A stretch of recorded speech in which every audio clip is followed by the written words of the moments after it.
여기는 카자흐스탄 알마티, 허름한 저 집이 우리 집입니다. 창문 틈으로 겨울바람이 스며들고 식탁 위엔 전기요금 고지서와 아버지 투석비 견적서가 겹쳐 있어요. 종이 2장이 우리 형편을 한 줄로 요약하네요. 엄마가 조용히 말했습니다. 아셀, 네가 결정해야 해. 우린 더는 못 버텨. 외동딸이라는 세 글자가 오늘따라 더 무겁습니다.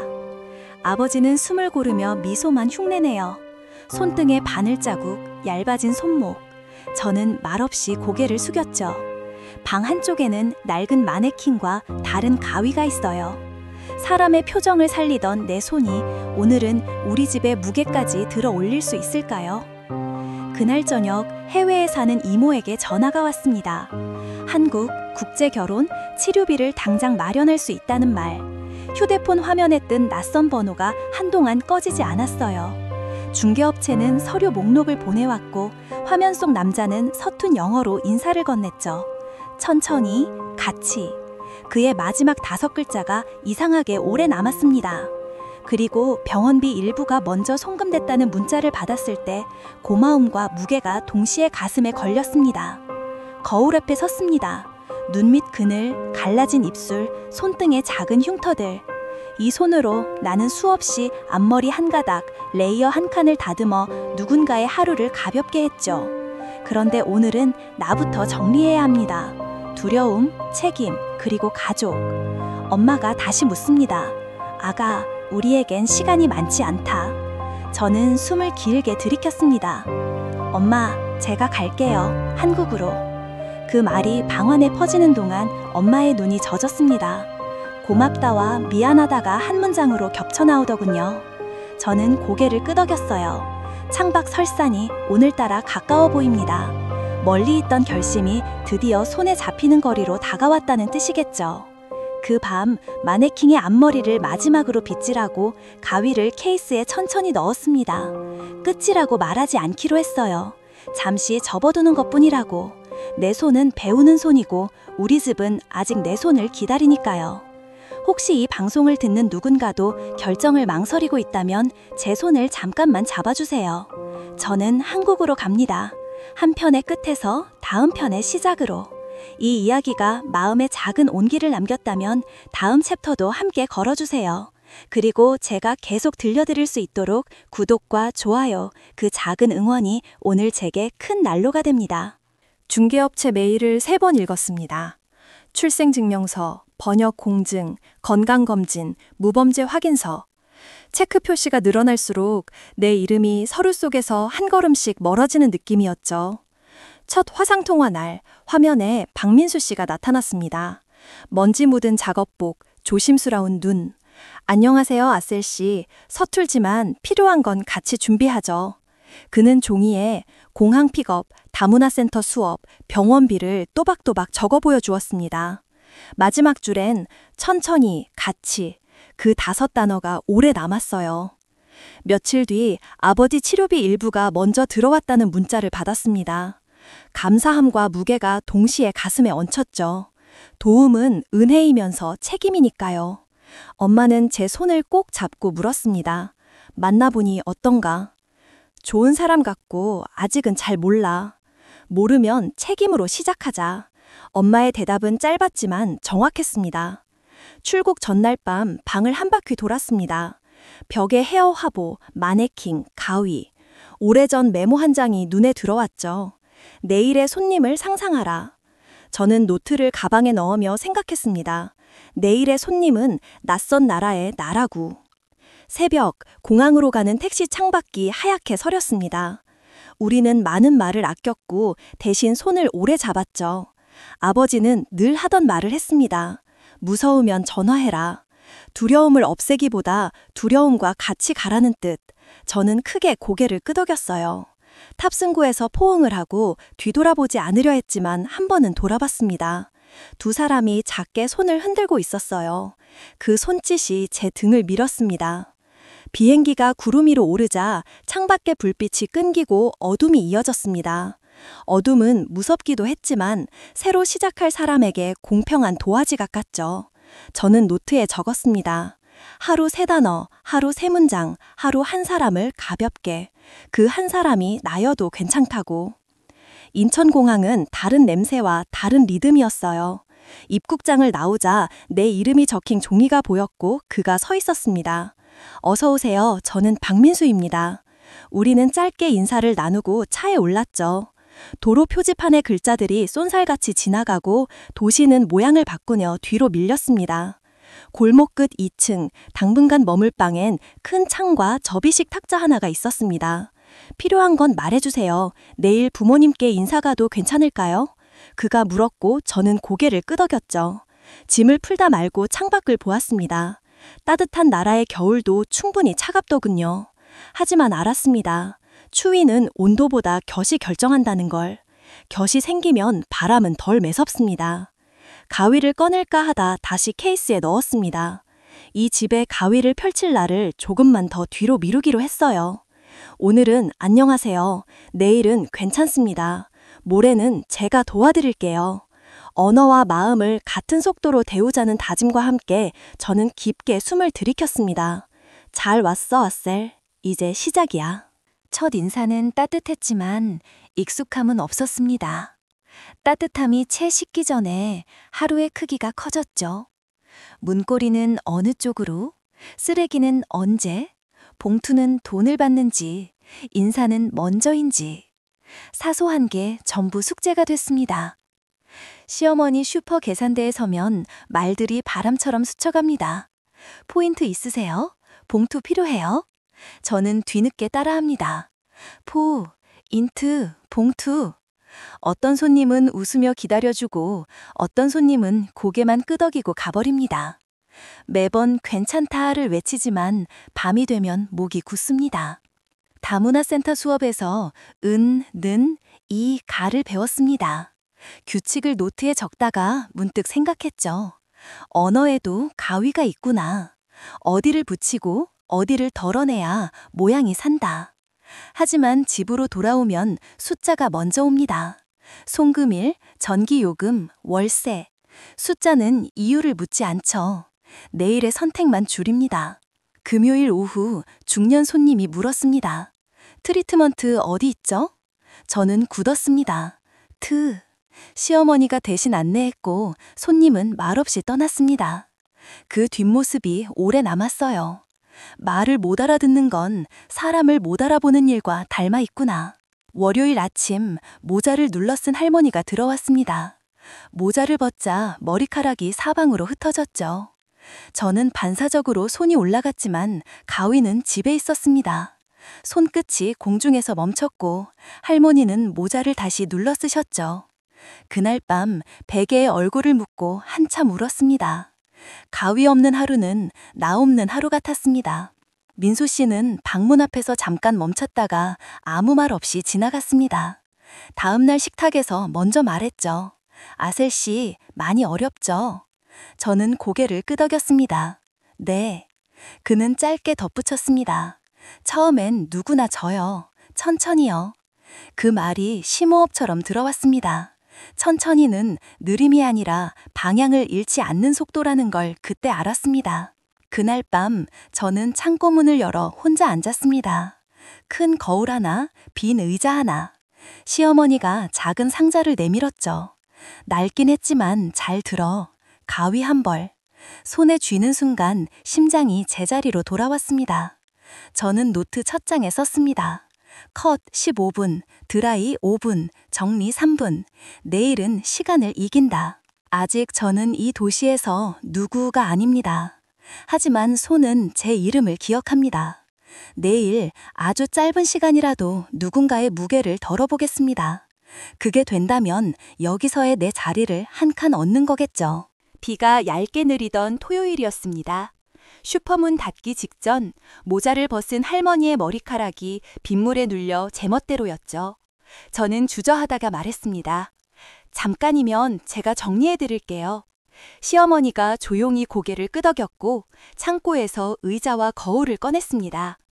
낡은 가위를 손에 쥐자 머릿속 소음이 가라앉았습니다. 수건으로 물기를 눌러 빗질을 정리하고 귀 라인에 맞춰 옆머리 무게를 덜었습니다. 뒷머리는 목선이 답답하지 않게 비우고 앞머리는 눈썹 위에서 결만 살렸죠. 저는 시계를 보지 않았습니다. 대신 할머니 표정을 보았습니다. 입꼬리가 아주 조금 올라갈 때 손을 멈췄습니다. 거울 안 봐도 알겠네. 가벼워졌어. 그 한마디가 제게는 합격 통지였습니다. 그날 밤 민수 씨가 프린트를 내밀었습니다. 외국인 미용 교육과정 자격증 시험 안내예요. 저는 한 줄씩 소리내 읽었죠. 필기 과목, 실기 시간, 준비물, 접수일. 두려움이 다시 고개를 들었지만 이번에는 방향을 가리켰습니다. 다음 날부터 창고는 연습실이 됐습니다. 휴대폰으로 손동작을 찍고 밤마다 각도를 체크했어요. 컷 15분, 드라이 5분, 정리 3분. 초과되면 이유를 적었습니다. 빗질 과다, 대칭 재확인 지연, 길이 점검 누락. 실수는 부끄러움이 아니라 데이터라고 스스로에게 말했죠. 동네 어르신들이 시간을 내주셨습니다. 연습 삼아 해보라니까. 한 분 한 분 이름을 부르고 원하는 느낌을 먼저 들었습니다. 안경에 안 걸리게, 목이 시원하게. 이유를 들으면 모양이 보였습니다. 봉사 후 박수가 났고 시어머니는 제 이름이 수놓인 하얀 가운을 건네주셨어요. 파란 실로 새겨진 아셀. 이름이 방향이자 약속이 된 순간이었습니다. 밤이 깊어지면 숫자가 다시 찾아왔습니다. 응시료, 교재비, 송금일. 저는 타이머를 눌러 걱정을 밀어냈습니다. 손에 리듬이 돌아오면 마음이 뒤따랐거든요. 연습이 끝난 뒤 엄마에게 전화를 걸어 말했습니다. 여기서 자격증 딸게. 엄마는 한 박자 쉬고 대답했죠.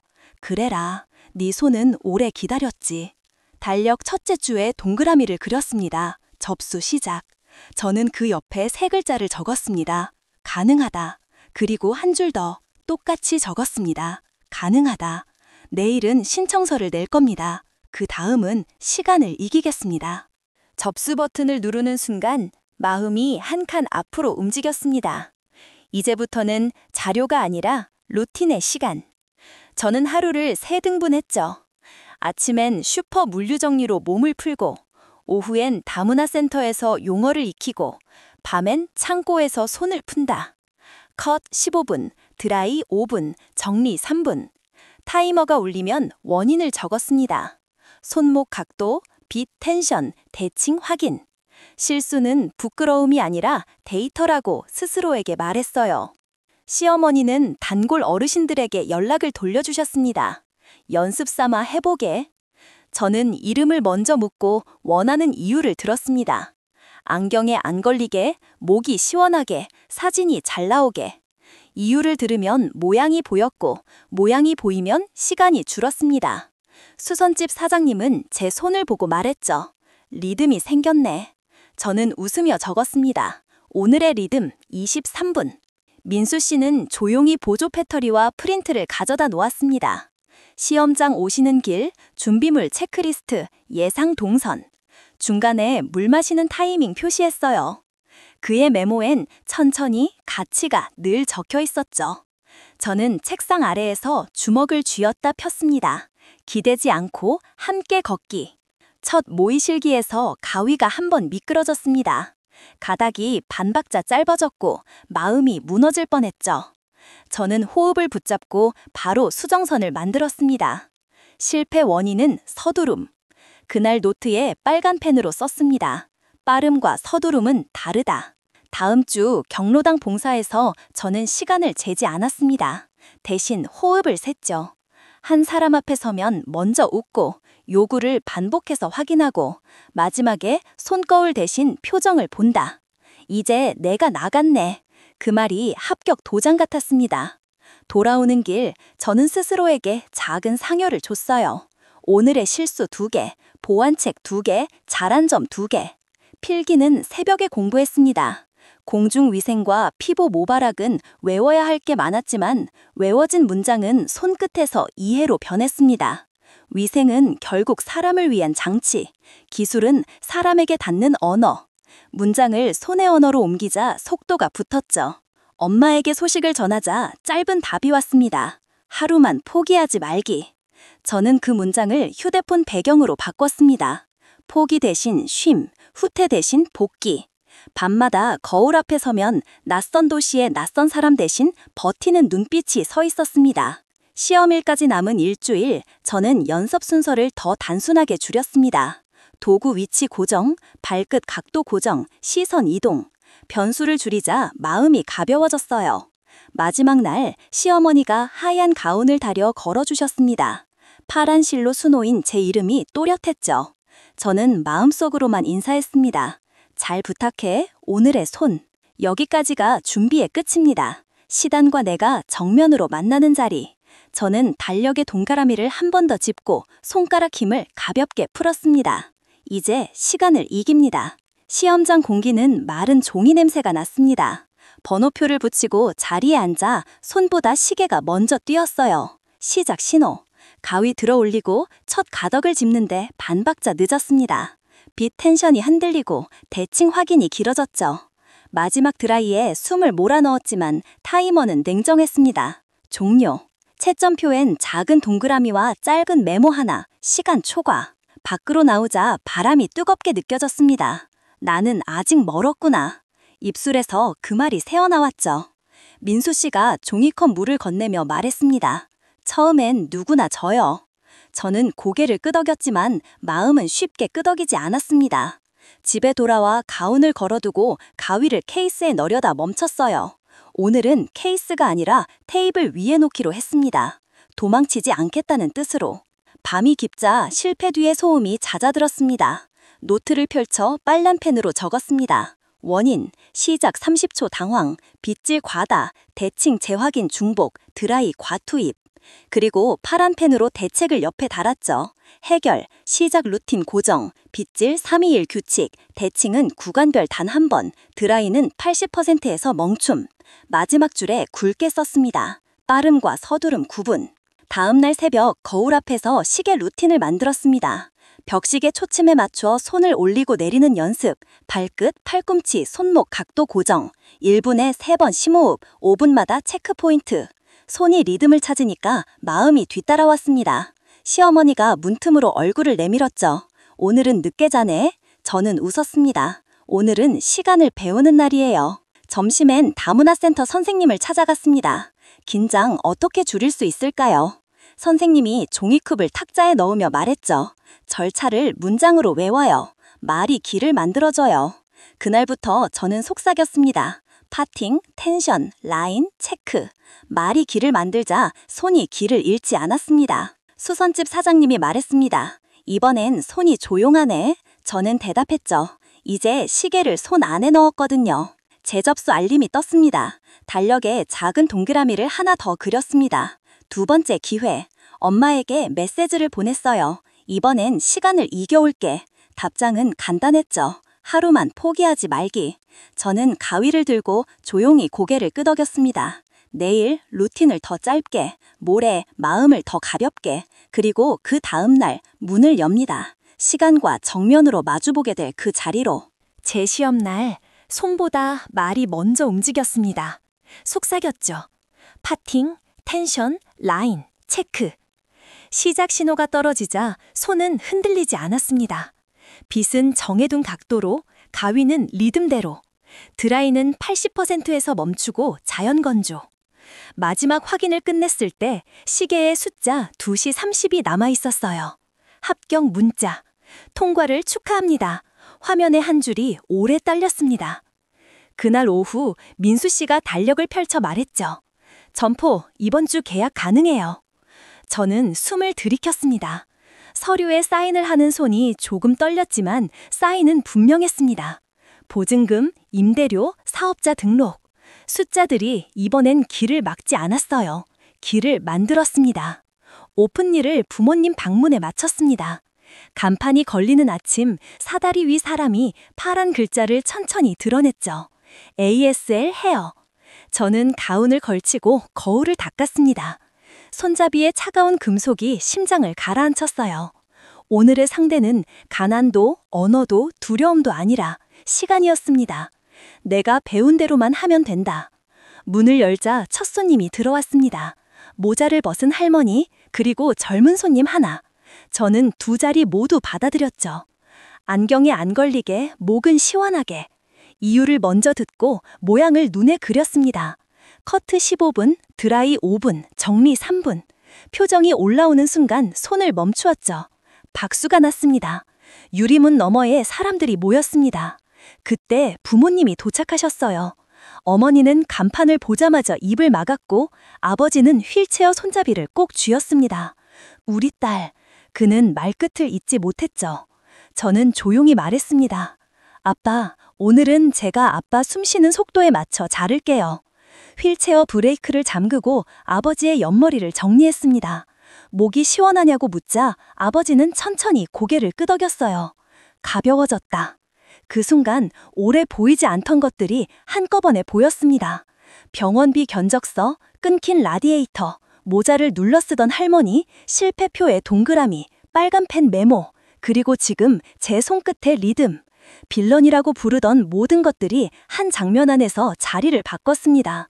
내 앞을 막던 것들이 내 뒤를 받치는 것으로. 나는 가게 앞에 서서 유리문을 열고 닫았습니다. 문이 열릴 때마다 안과 밖의 공기가 바뀌었죠. 어서 오세요. 오늘 이 한 문장이 제 생애의 가장 또렷한 선언이 되었습니다. 저는 더 이상 이 도시에 머무르는 사람이 아니라 여는 사람이 되었어요. 그리고 알았습니다. 우리가 이긴 것은 시험 한 번이 아니라 포기하고 싶은 순간들이었음을. 이제 남은 건 이 문을 오래 열어두는 일입니다. 내일도 모레도 제가 배운 리듬 그대로. 오픈 이후 하루는 단순합니다. 문을 열고 이름을 부르고 이유를 듣고 모양을 만들고 표정을 확인합니다. 이제 내가 나갔네.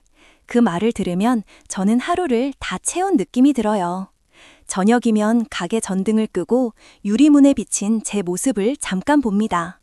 머뭇거리던 사람이 여는 사람이 되었네요. 부모님은 2주 동안 한국에 머무셨습니다. 아버지는 요즘은 숨이 덜 차라며 거울 앞 의자에 몇 번이고 다시 앉으셨고, 어머니는 계산대 옆에서 제 이름이 박힌 가운을 만지작거리셨어요. 떠나는 날 아버지가 말했습니다. 아셀, 잘 버텼다. 저는 대답했죠. 버틴 게 아니라 배웠어요. 시간을. 봄이 오기 전 작은 소식이 찾아왔습니다. 초음파 화면에서 깜빡이는 점 하나. 저는 사진을 가방에 넣어 가게로 돌아와 의자에 앉았습니다. 우리 한 사람을 더 가볍게 하자. 배운 말과 손, 그리고 하루의 리듬을 아이에게 물려주고 싶어졌어요. 민수 씨는 말이 짧았지만 눈물이 먼저 말했습니다. 고맙습니다. 저는 여전히 매달 송금합니다. 금액이 크진 않지만 영수증을 캡처해 엄마에게 보내면 답장이 옵니다. 충분하다. 숫자는 여전히 날카롭지만 더 이상 길을 막지 않아요. 길 위에 경계석처럼 서 있을 뿐이죠. 저는 경계석을 넘는 법을 배웠습니다. 반복으로, 리듬으로, 사람으로. 가끔 알마티의 겨울을 떠올립니다. 끊긴 라디에이터, 하얀 입김, 2장의 고지서. 그 장면은 사라지진 않지만 이제는 제 어깨를 누르지 않아요. 그 시절의 제가 지금의 저를 떠밀어 여기까지 데려왔으니까요. 끝이라고 믿었던 날이 사실은 시작이었다는 걸 저는 제 손으로 확인했습니다. 이제 문을 닫을 시간입니다. 스위치를 내리기 전 저는 늘 같은 말을 속으로 한 번 더 연습합니다. 어서 오세요. 내일도 모레도 저 문을 열 생각입니다. 누군가를 자기에게 데려다주는 일, 그게 제 일이고 제 삶이니까요. 여기까지 제 이야기, 알마티에서 온 아셀이었습니다. 이 시간이 마음에 작은 온기를 남겼다면 가족과 친구에게 한 조각 나눠주세요. 그리고 제가 이 여정을 계속 들려드릴 수 있도록 구독과 좋아요, 당신의 작은 응원이 제 가게의 야간등처럼 오래 빛나게 해줍니다. 감사합니다.